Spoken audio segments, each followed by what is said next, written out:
Eh bien, chers amis, ce qui est pris ne sera plus à prendre. Et croyez-moi, la victoire est d'autant plus savoureuse qu'elle a été obtenue par une équipe montpelliéraine très combative, assez convaincante, mais face à un adversaire quand même qui lui aura mené la vie dure un bon moment.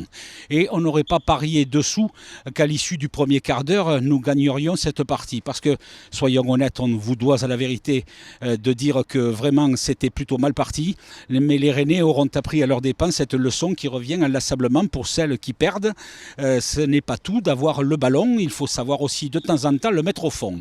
Eh bien, un grand coup de chapeau à notre équipe d'y être parvenue à 2 reprises en moins d'une demi-heure, par Stéphie Mavididi qui revient en grande forme et qui capitalise ses 5 et 6e buts cette saison. Bravo aussi parce qu'avant ces 2 buts de Mavididi, eh bien, on a pu apprécier également cette ascendance dans la forme et dans la vision du jeu de Jonas Omlin qui a été quand même déterminant à plusieurs reprises. Et puis 2-0 à la mi-temps, ça a permis quand même de regagner le vestiaire avec un moral gonflé à bloc et de repartir au combat avec un moral certainement pas en berne.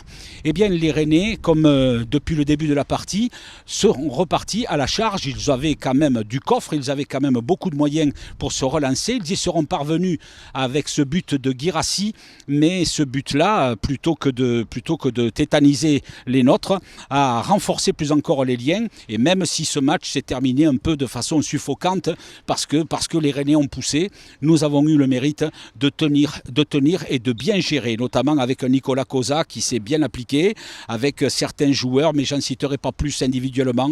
Bref, ça c'est vraiment une victoire qui va compter parce que c'était contre des adversaires solides et nous voilà à 38 points, tout va bien.